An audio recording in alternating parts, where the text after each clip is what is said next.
តបទទី22គ្មានអ្វីស្ថិតស្ថេរបើសួរថាតើអ្វីទៅដែលនៅស្ថិតស្ថេរគង់វង្សទៀងទាត់ជារៀងរហូតនិងមិនចេះប្រែប្រួលនោះប្រកបណាស់មានតែភាពមិនស្ថិតស្ថេរទេដែលនៅស្ថិតស្ថេរហើយមានតែការប្រែប្រួលប៉ុណ្ណោះដែលមិនចេះប្រែប្រួលនោះបើយើងមើលទៅជាក់ស្ដែងសូម្បីតែពេលវេលាក៏តែងតែរំកិលទៅមុខដោយឥតឈប់ឈរឬបង្អែបបង្អង់រងចាំនរណាម្នាក់នោះដែរនៅក្នុងកាន់គម្ពីរសាស្តានៃព្រះគម្ពីរប៊ីបបានចែងថាអ្វីដែលមាននៅលើផែនដីកើតឡើងតាមពេលកំណត់របស់វាមានពេលកើតមានពេលស្លាប់មានពេលដាំមានពេលដកមានពេលសម្លាប់មានពេលព្យាបាលរបួសមានពេលផ្ដួលរំលំមានពេលសង់មានពេលយំមានពេលសោចមានពេលសោយសោកមានពេលរាំសប្បាយមានពេលក្រវែងដុំថ្មមានពេលរើដុំថ្មមានពេលអោបថើបមានពេលមិនព្រមអោបថើបមានពេលស្វែងរកមានពេលបាត់បង់មានពេលថែទាំមានពេលបោះចោលមានពេលហែកមានពេលដេកផ្ចិតឡើងវិញមានពេលនៅស្ងៀមមានពេលនិយាយមានពេលស្រឡាញ់មានពេលស្អប់មានពេលធ្វើសង្គ្រាមមានពេលសន្តិភាពហេតុការណ៍ទាំងនេះសបញ្ជាក់ឲ្យឃើញថាគ្រប់យ៉ាងតែងមានភាពផ្ទុយគ្នានិងគ្មានអ្វីទៀងទាត់ឬស្ថិតស្ថេរនោះឡើយចំពោះរូបកាយមុខមាត់ដែលធ្លាប់តែសង្ហាស្រស់ស្អាតផូរផង់ក៏ត្រឡប់ប្រែជាចាស់ទ្រុឌទ្រោម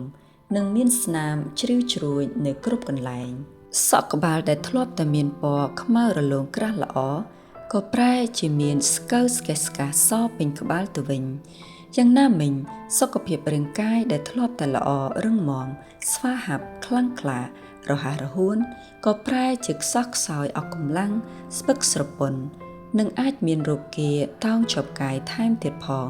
តួយ៉ាងដូចជារូបខ្ញុំនៅពេលនេះដៃម្ខាងកំពុងតែជាប់សេរ៉ូមនៅក្នុងបន្ទប់គេងដ៏ស្ងប់ស្ងាត់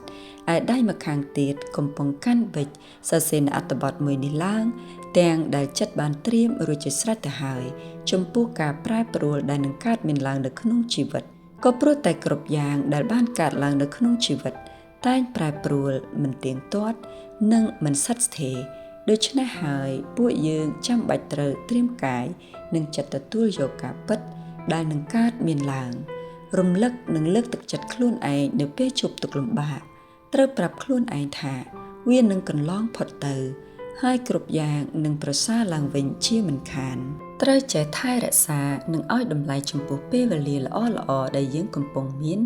និងមនុស្សល្អៗជុំវិញខ្លួនព្រមទាំងរៀនសិក្សាស្វែងយល់ពីភាពបរាជ័យក៏ដូចជាទុក្ខលំបាកដើម្បីធ្វើឲ្យខ្លួនកាន់តែមានសមត្ថភាពកាន់តែរឹងមាំនិងចាស់ទុំជាងមុនពិតមែនហើយគ្រប់យ៉ាងតែងប្រែប្រួលជានិច្ចទាំងក្តីសុខនិងក្តីទុក្ខទាំងជោគជ័យនិងបរាជ័យទាំងភាពខ្លាំងនិងភាពខ្សោយវិលទៅវិលមកដូចជាកាមរទេសនៅក្នុងជីវិតរបស់យើងគ្រប់រូបប៉ុន្តែអ្វីដែលសំខាន់នោះគឺថាតើយើងចង់ទម្លាក់ឬប្រឡែងនៅទុក្ខសោកនិងបញ្ហាទាំងនោះចោលដែរឬទេ